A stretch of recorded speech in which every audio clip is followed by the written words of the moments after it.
All right, good evening, everyone. My name is Lori Gott. I'm an interim principal here at the high school, and I'd like to welcome you to our incoming ninth grade orientation. Some of you are joining us here tonight in person, others are joining us via live stream, but you're all here for the same reason. Your baby is coming to the high school next year, whether you're ready for it or not. Before we begin, I'd like to introduce our high school administrative team. Here we have Mrs. Marisol Jackson, Mrs. Michelle Dennis, Mrs. Shauna Markovich, Mr. Keith Jones, and Mr. Jason McGill. These are all assistant principals here at the high school. Our goal tonight is very simple. We want to provide you with as much information as we can to not only make you feel comfortable, but eager to have your students come to the high school next year. We have a short presentation here in our auditorium, and then we will give you an opportunity to ask questions of our team. And once our question and answer session is over, we have student volunteers who are ready, willing, and able to take you on a tour of the high school if you'd like to do that. Without further ado, I'd like to introduce one of our students, Dana Campbell. She's our student council president. She's going to give you a student perspective of our high school culture.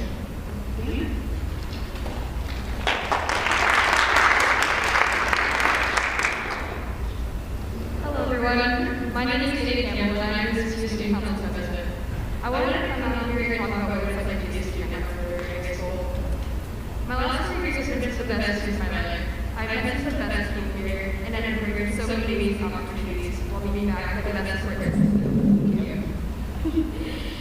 Anything their child is in any interested, I can guarantee there's just something here for them. Clubs of sport are the great outlet, or the greatest outlets that every student in the room. I've met so many amazing friends, found many interests in so many areas. Because of the activities and acts and clubs, I was actually offered an internship this summer where I learned so much more about what I was interested in and using the giving opportunities I never thought I would do in my adult life. I was in so many resources that helped continue my education field, and I continue to grow more and more, learning more about what I would like to do. My number is all about opportunity and bringing out the best in every single student. Teachers and staff are always been there to help guide me to become the desired person I'm opportunity, both as a student, worker, and a girl, other person. I would not be who I am today without the program where I am. If there is questions how about things like being a student at my worker, you can contact me, my student email, or any of the counselors here, or any teachers. They would be more than happy to answer any questions you have. Thank you for listening, and I hope your children have the best 4 years at Monroe High School.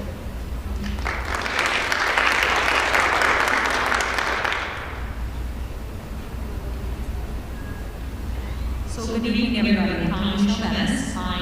My house is on D House. That's where I kind of live.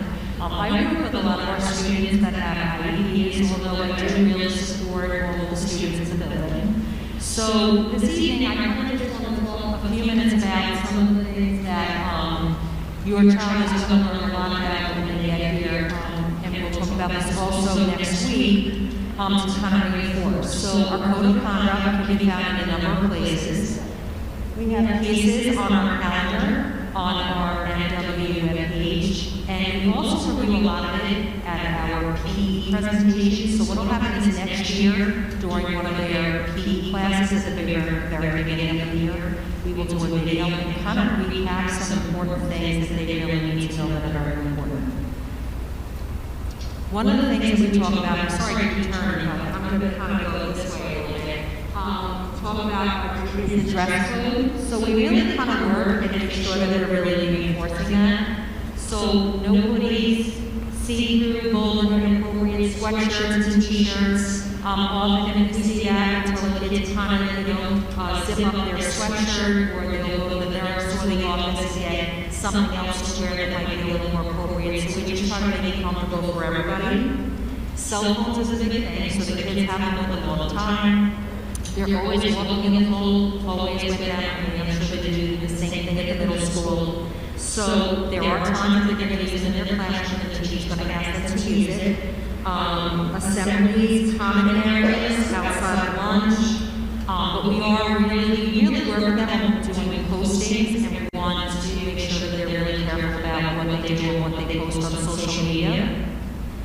Vaping, e-cigarettes, and wax pens, so we have really progressive discipline for that. We want to be really careful. It's very unsafe. We do not want the kids doing that in the building, in the bathrooms, anywhere in the area. So we really work with them, and at all times we would be in contact with you.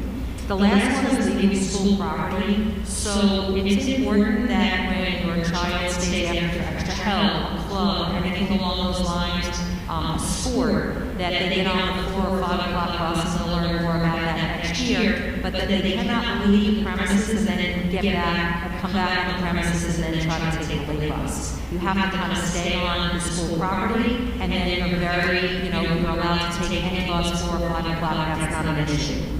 The other thing that we're going to speak about, and that they will get more information about, is DAS. And none of this is new. I'm sure your child really knows a lot about this information, and we continue to reinforce it here at the high school. So it has to do a lot with bullying and harassment. If your child is unsure about, whether they're being bullied or harassed, or they're really upset about something, there's a number of us that they can see. School guidance counselor, they can see safety, they can go to the nurse, any one of the assistant principals on any floor, any one of us will help them. Cyberbullying is also something that we really monitor, especially when it's affecting the school day. And a lot of the cyberbullying that we see really does affect the school day. And when that happens, then there are things that happen, such as consequences and phone calls, and we're really trying to work with the students to keep that from happening. When we're recording CASA, we have a CASA coordinator. You can go to any administrator, teacher, counselor, nurse, or school safety, but we're really all here to support your child. So it was really great to speak with you this evening, and we look forward to seeing you during the summer. Stay well. I'm going to introduce Mrs. Markovich.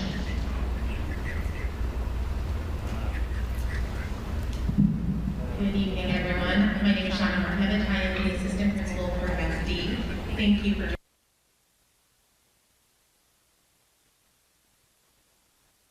being live streamed now, but the link will also be posted on the website.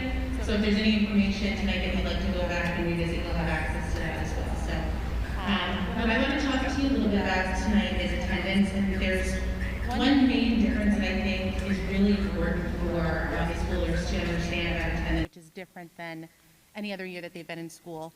And that's really how students earn credit in the high school, which leads them to graduation.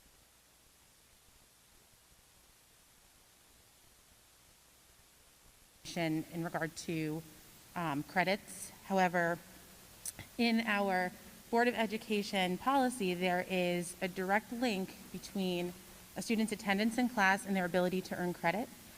Also, through New York State Education Department, there's a link between student attendance, or something that they refer to as Carnegie units, which is like seat time that you might have heard of before, and a student's ability to earn credit. In order for a student to progress and move on from grade 9 to 10 and so on and so forth, they have to first complete a course. If it has a Regents, they'll take a Regents exam. But in order for them to earn credit, they need to be in class. So our Board of Education policy refers to, for example, our year-long classes. Students are not permitted to have more than 10 unexcused absences. If it's a lab class, it's 20. If it's a PE class, it's 5, but that's every other day per semester. So it's really, really important that your child is in class on time daily. Obviously, we know that there's a direct link between student success and attendance, but also for their ability to earn credit and move forward and stay on track to graduate with their cohort.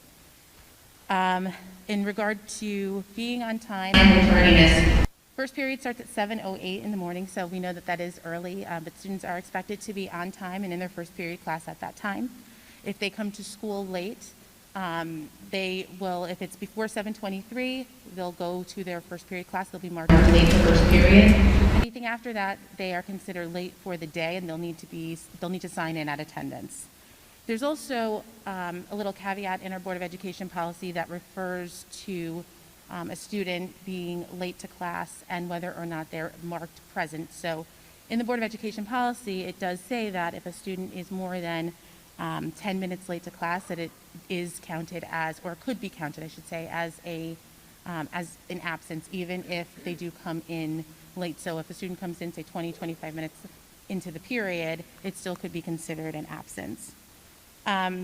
The definition of excused and unexcused absences are the same as they've been since your child has been in kindergarten. Excused absences would be, obviously, if your child is sick, if there is a death in the family, if there's a religious observance, those kinds of things are excused absences. Unexcused absences would be things like going on vacation, sleeping in, and 20 take a day off, those kinds of things would be unexcused. And chronic absenteeism is something that we take a look at as a school district, but also something that we report to our state education department, and that's defined as 10% if a student is absent for 10% or more of the school year. So when you think of it as 180 days in the school year, those students would be considered chronically absent. We have a lot of things that have relates to monitor student attendance and try to support families where students are having a hard time getting into the building. And lastly, I just want to suggest to all parents, as well as your child, as they move into the high school to become more accountable for themselves as well. If you haven't already signed into the parent portal, that's a really great way for you to stay up to date with your child's attendance as well as their grades. So if you haven't been able to get onto the portal, we can certainly help you with that. The middle school can help you with that. We can help you with that when you come up here. But that's a way for you to consistently check your students' progress, and check their attendance to see if they're in class, if they're on time. And it's also a way for a student to kind of keep track of how they're doing as well here in high school. So thank you so much for coming tonight. We're super excited to have your children join us in the fall. And next will be Mrs. Jackson. Good evening and welcome, and I'm Mrs. Jackson. I'm the House Duty Assistant Principal, and I'm going to tell you a little bit about your child's school day that they start in September. So we have a 9-period day schedule. The start time is 7 to 8, and the day ends at 1:58. We have homeroom every day at 9:20, and we show our students the morning show, which is approximately 7 minutes long, and it is produced by the students right here at the high school. And we show it every each day. We have 4 lunch periods, and it is periods 4 through 7. And we have 2 cafeterias that are split up. We have a small cafeteria and a large cafeteria. In terms of your actual student schedule for the fall, they will be getting during the summer, right before our student orientation. And if they do decide that they want to schedule changes, or if you notice something that needs to get corrected, all the changes need to be made through their school counselor. Okay, thank you so much, and we look forward to seeing the students next week when they come visit us. Right now, I'd like to introduce Mr. McDowell, who's going to tell you about how your children can get involved in school. Thank you. Good evening, everybody. Welcome. My name is Mr. McDowell. I live on the seat floor of the building. I'm here to talk about the fun stuff, the way everybody can get involved. So we have over 52 different clubs and activities here at the high school. We have honor societies that range from academic, math, all the way to art and music honor societies. So those are our academic honor societies. We have kindness club, art guild, mock trial. The list goes on and on. On our website, you can go to the clubs and activities page on our high school website, and you can get a whole list of those clubs, a description of those clubs. There's a video on there for you to watch as well. I highly encourage the kids to get involved, especially in that freshman year. It helps them adjust, they do practice, they get accustomed to the culture, and really become a part of the high school family. So I highly encourage it. It also helps on the side of academics because we monitor grades through the club as well. The athletics, just like the middle school, we have 3 seasons. We have a fall, winter, and spring season, 6 to 8 sports per season, including junior varsity and varsity levels. Also on the website, you can see all lists of our clubs. Ms. Hacker is our local director as well, so she can answer any questions when it comes to athletics also. For athletics and clubs, we run AI for the 5 weeks, and that's our academic evaluation. And it's a way for us to monitor kids' grades and how they're doing academically. If kids are failing 2 or more classes every 5 weeks, we bring them in, talk to them, get them some support, so they can get those grades back up and continue to participate in their sport or in activity. If you have any questions, don't hesitate to reach out. And we're excited. It's going to come quick. September is right around the corner, so we'll Thank you. Next up is Mr. Yarmers, who's going to talk about safety.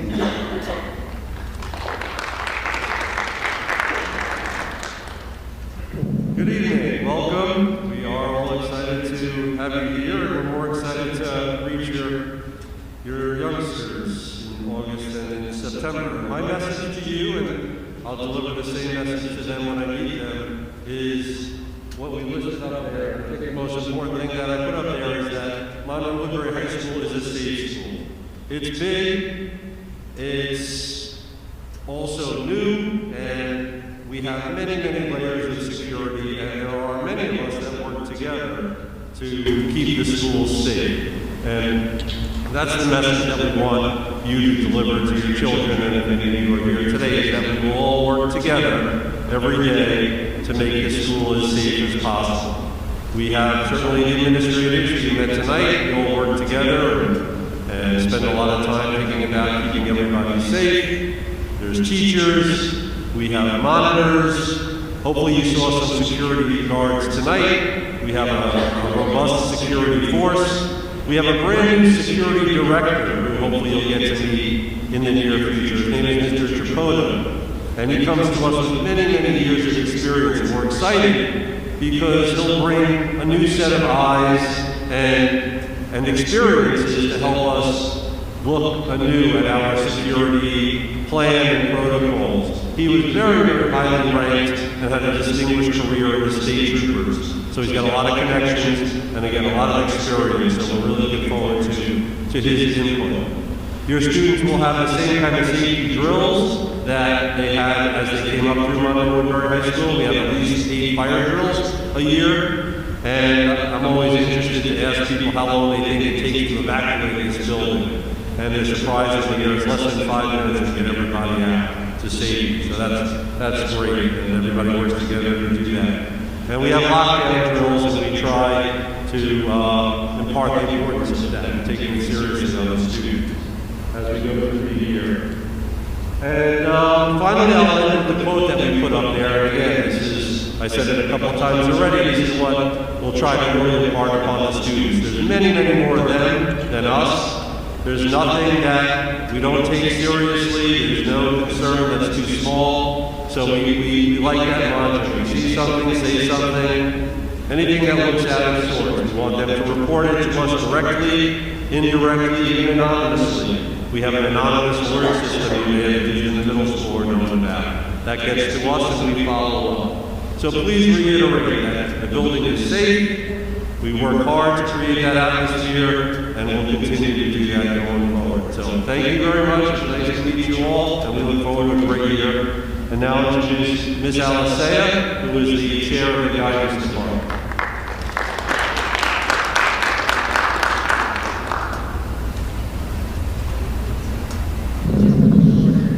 Okay, thank you all for coming tonight. Yes, I am Ms. Alicea. I am the department chair for the school counseling office and also school counselor. We are a team of 10 school counselors here, and I love that all of you are jumping right in and partnering with your new family members at the high school by being here tonight, either in person or online. Because much like life, high school, you get out of it what you put into it. So being here to learn more about what we have to offer, both for parents and for students, and really partnering to get good information and working together as a team with us is how high school will be most robust and most successful for you and for your students. So one thing I definitely want to share with you is you've definitely worked with your school counselor in the school, and your students have flown in and out of their offices, which is fabulous, the way it's meant to be. And in the high school, one of the things that is most important is that your student starts to transition to become the face of the relationship with the school counselor. So in the interim, right now you guys are navigating a lot, students are navigating through their parents, and the parents do a lot of advocating for them. But in high school, we want to see the students kind of take the lead in that.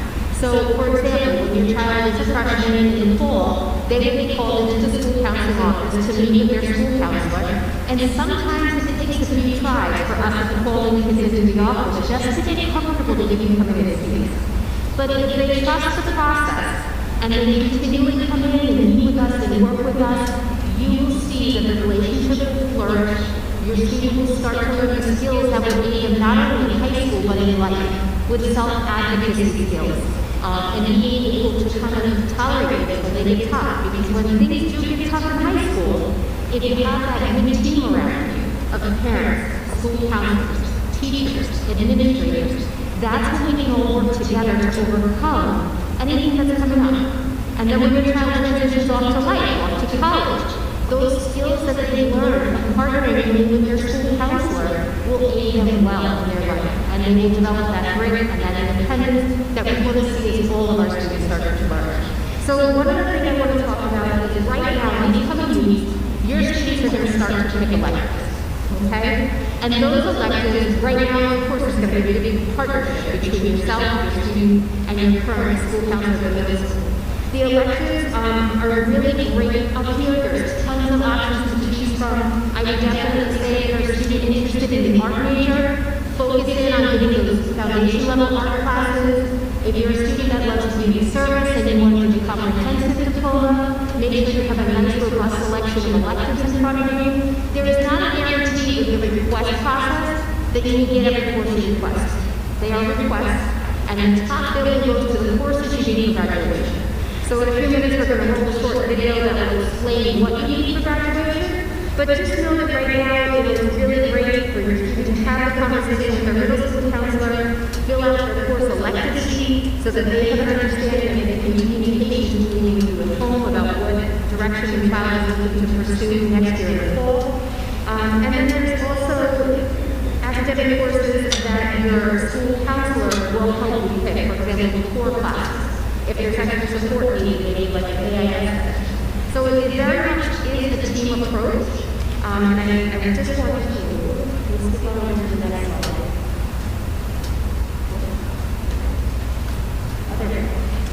So I put a few handouts just in the back. Everything that I put back there is online, so nobody has to time it. You're not here in person, you can't grab a handout, that's totally fine. It's a 9th and 10th grade timeline. That is helpful for students to have. It's a graduation requirements printed out. That's also helpful for kids to have. So that is all on the Untitled website, and it's all available for you to reference in terms of moving forward. Okay? So if you think they're good video, thank you guys. Thanks for coming out tonight.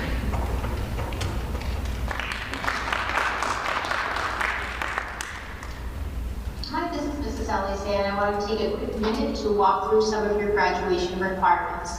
There are two basic categories that you need to satisfy: earning enough credits and passing enough New York State Regents exams. Your credits are earned by attaining a grade of 65 or higher or earning a P. You do not earn credit for any grades of 64 or lower, an F, or if you happen to earn an audit for a course. If you earn one of those grades in a class that is required for graduation, you will need to repeat the class. Class credits break down into 3 different categories. You can either earn a quarter credit, such as you would with your PE courses. A half a credit is for a class that meets every day for a half year, or one that meets all year long every other day. And then your full credit courses are the ones that meet every single day for the full year. When we talk more about your credits, there are particular categories that you have to satisfy. So English, you need 4 credits, and that would break down to 1 English class every single year you're in high school. Similar story with social studies, and there are particular categories that you need to also earn within social studies. Science and math, you need to earn 3 credits, which is thought of as 3 years of math and science. However, every student is strongly encouraged to continue science and math through your senior year of study. In your science, you should also note that you have to complete biology in order to graduate. Your world languages, if you are earning a Regents diploma, you will need a minimum of 1 credit. Advanced Regents diploma will require 3. For art or music, you need 1 full credit, which is typically 2 different courses. Physical education, you will complete a course every semester that you were enrolled in high school. Your health credit comes from 2 separate classes, the first of which you will ideally take in sophomore year, and then the second class will either be junior or senior year. There will be a varied amount of electives that you will have to earn to get you to the magic number of 22. Some diploma types require more than 22, but 22 is the minimum amount of credits you must have in order to graduate. There are also some special scenarios where students in our ENL program may either earn ENL credit for English or native language credit to satisfy the world language requirement. And there's also students required to take some support classes such as an AIS, skills, or a resource, and those classes may or may not earn credit depending upon your particular program. Those are some reasons why it's really important to meet with your counselor individually every single year. So when we talk with you one-on-one, you can help understand for yourself and explain to us if you're looking to pursue an advanced Regents diploma or Regents diploma. Many students might also look to go into a distinction in the arts, which we lovingly call the art major kids. We also have some Monroe-Woodbury specialties, which are the comprehensive endorsement or the education major. These are all things that can be fleshed out through individual conversations with your counselor. And although parents are very vested in this path throughout high school, as well as your teachers have a say on what they feel is a great idea for you, you are leading the ship and you are leading the charge on so much of this. So even though it's important that everyone else has some insights and some suggestions to make to you, we really need that one-on-one connection with you so you can help us understand what inspires you, what your dreams are for the future, what really gets you going and what you want to learn more about, and we cannot do this without your support. So that's why it's really important that you meet with us every year to talk about what your goals and aspirations are for yourself. The second part of what you need to graduate are your New York State Regents exams.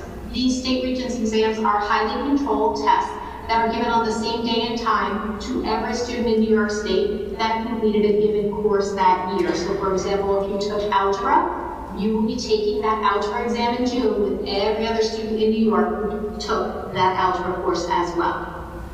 When it comes to English, that is the only exam that students may possibly take for the first time in January. That is often given in our school to students in AP English in 11th grade or English 11 Honors, or students that have English 11 AIS.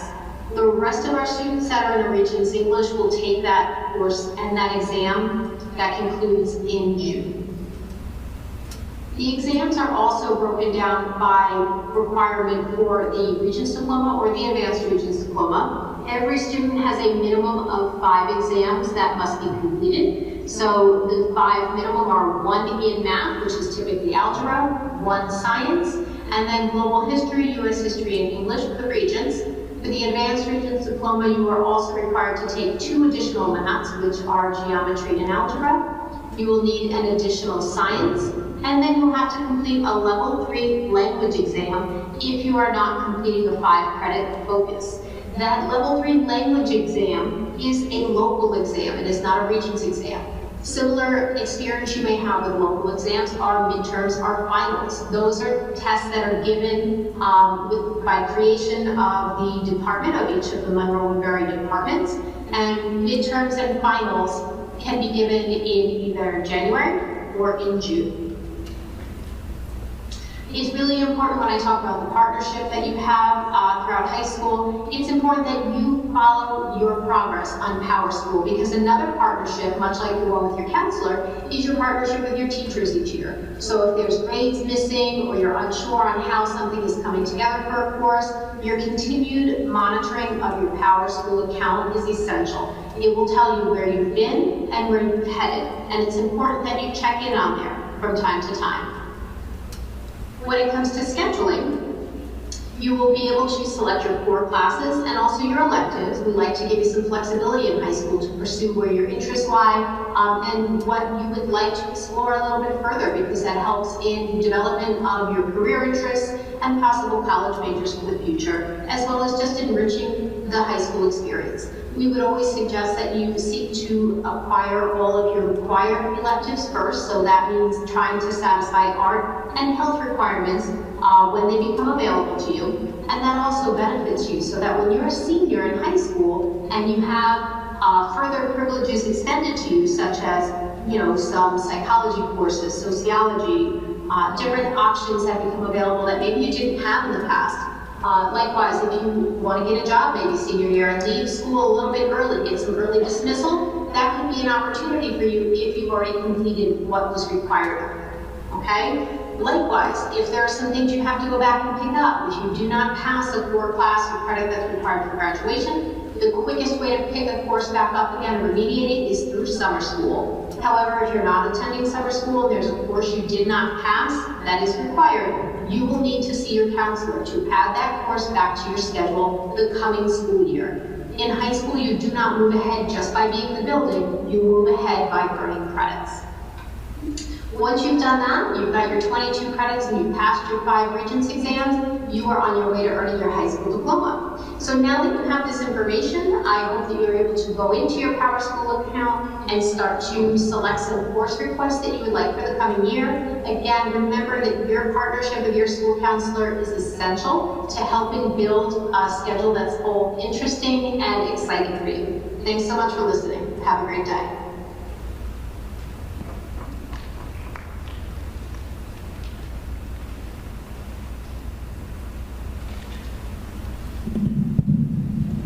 We know you were presented with a lot of information tonight, and we hope that one of the main messages you received is that our high school team is committed to the success of your children. We're going to share all this information with your children when they come for orientation next week, and we're hoping that sparks some conversations in your homes. We've all heard the old adage, it takes a village. Well, welcome to your village. Our committed and caring administrative team, along with our teachers, our counselors, and countless support staff, are here to work with you, parents and guardians of our children, to help your child succeed academically while addressing their social and emotional needs as well. Simply put, your children are in good hands. We appreciate you coming out tonight, and we look forward to working with you to ensure that the class of 2026 has a positive and memorable high school experience. If you're interested in staying for a tour, please stick around. We will place you in groups and assign a student guide. At this time, we're going to open it up for questions and answers. You can ask questions as a member of the audience, or you can take advantage of our administrative team who will remain in the auditorium and you can come up and ask us questions individually. Sir.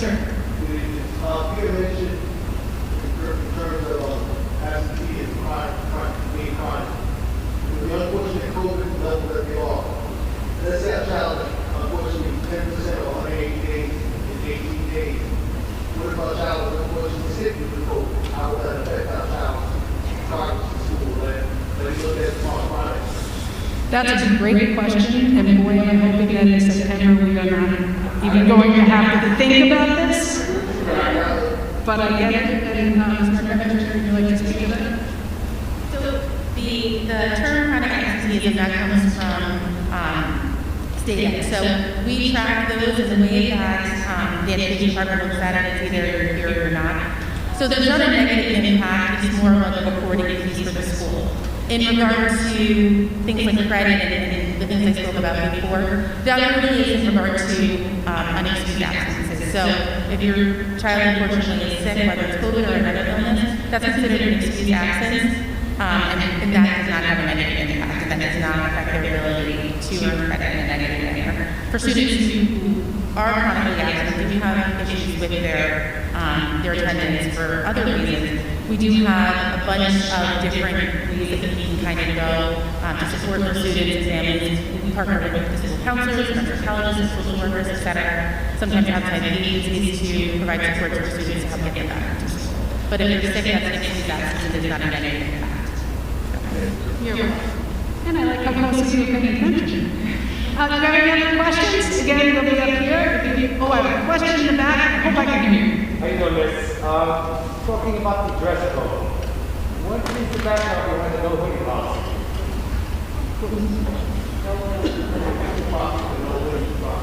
Why you have no hoodies?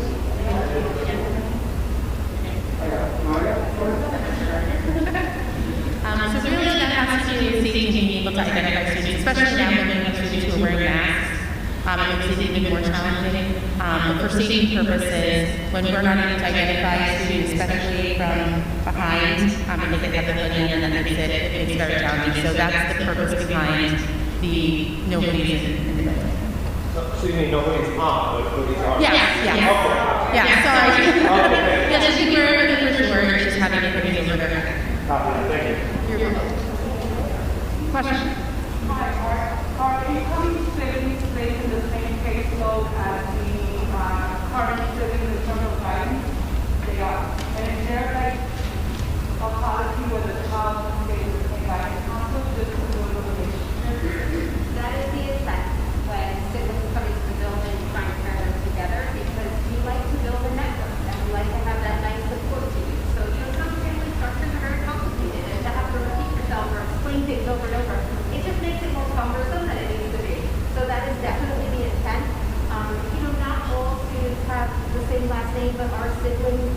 And one of the silver linings that came out of COVID is that the system is now able to kind of partner families together, not just by the last name. So it has made the process much more easier. But if you happen to notice any kind of mismatch like that between siblings and the same household, you would just reach out to Mrs. Marquez or myself, and we can look at that. The question was, when siblings are entering the building, do we make an effort to pair or to have the siblings have the same counselors? And the answer was yes, we try to do that as best we can.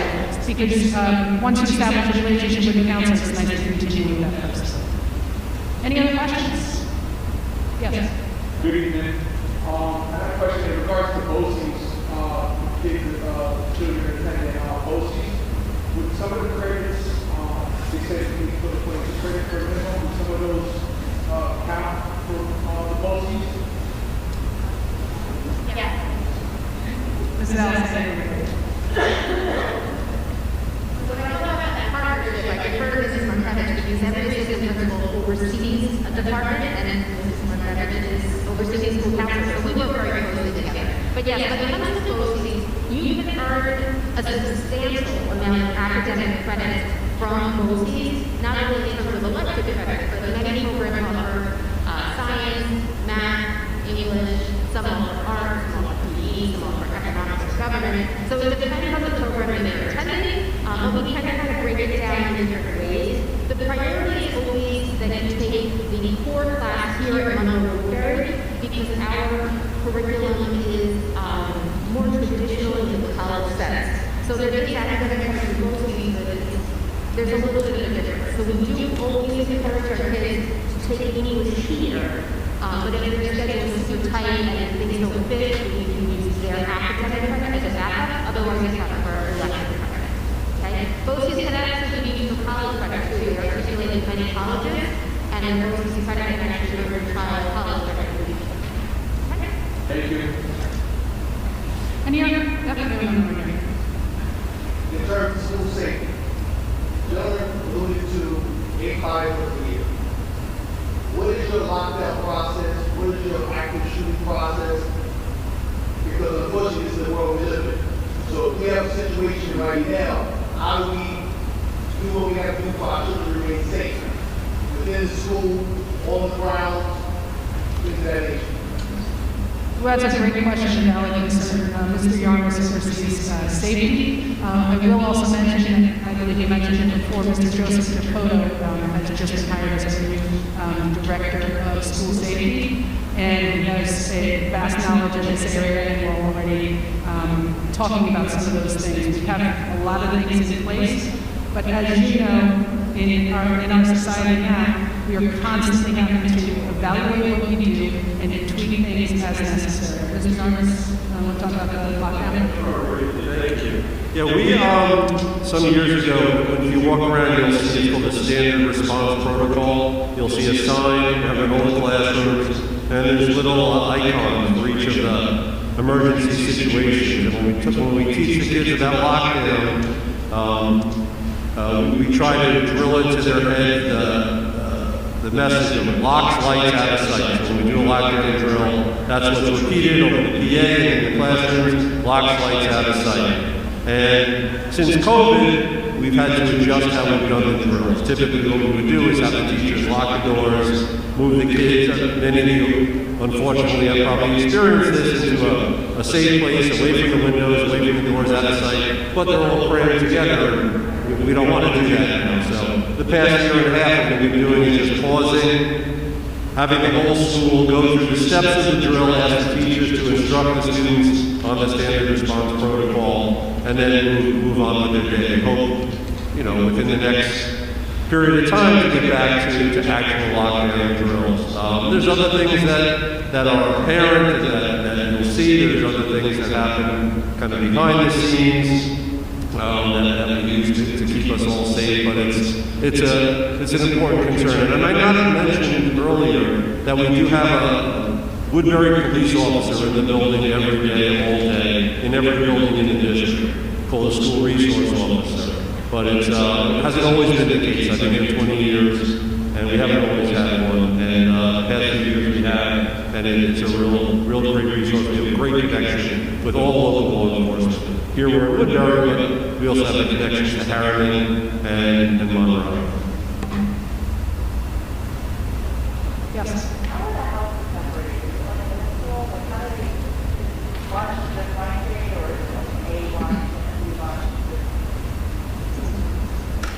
Initially, when the building was built back in 2001, I believe it was separated and intended to be a true house system where if you were in house D, you stayed on the D floor, house C, C floor. And we actually are not currently following that plan. Students can have classes on A floor, B floor, C floor, D floor. Yes. So yes, they're not going to be on one floor. Initially, when the building was built, I think that was the intent, but for several reasons, we've gotten rid of it. No, lunch is mixed. And there are two cafeterias, there's a small cafeteria, large cafeteria. Students get assigned to one cafeteria or the other, but it's all mixed 9 to 12. One thing to add also that really in the high school, the house system really identifies your child as working. So for example, I'm an assistant principal for House D. So any student assigned to House D will have me as their administrator. I have 2 House D school counselors, we have House D psychologists. So really, that's really the only link in regards to the house classes are not, they're not split up by hours or schedules or anything like that. It just helps us as an administrative team when we have a student who needs assistance, who do we go to? Yes. So I think that about the examples of electives. Yes. I think the question is, are they going to be electives with all degree levels, or is it just 9 grades? And secondly, are there different electives every year, or are some of these offered multi-year? Okay. This is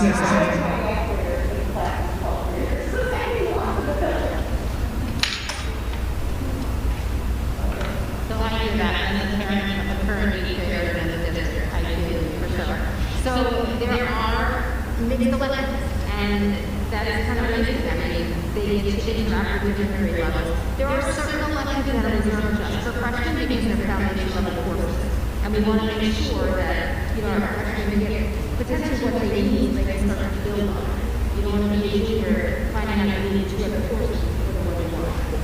So there are certain classes that you'll see on that form that might only be available to freshmen, and conversely, when they become a senior, there's senior electives that are only available for seniors. But the idea is every year that the student is here, the possibility of electives just continues to grow based upon their own. So it's I can tell you that many, no matter what you may possibly hear, many of the seniors that are here and juniors. Yes, there is a little bit of a civil rivalry, just like you probably have at home with your own children, but a lot of them really are looking out for the young. There are a ton of great students here that are always looking out for how to direct your kids. Today, one of them helped open up a locker because who's opened the locker in the past 2 years? So there is a lot of support. And also in terms of electives, the offerings are expanding every single year as we add new courses. Any other questions? No one has a question about sports? I can answer those. Okay, with that said, if you'd like to stay and ask us any questions privately, we will be available for you. If you are interested, if you're interested in a tour, where would you like to go, Mr. Member? I got students in the back. If you are interested, just hang out your sheet and we'll organize everybody. I got about 6 students, so we'll break everybody into small groups. It's probably easier to go out the house. The common area, and then the kids can just kind of move them out. Okay, if you're interested in going on a tour with the students. We're going to go right out of that door, make a left into the common area. We'll split you up there. We'll be available for questions. And thank you so much for coming tonight.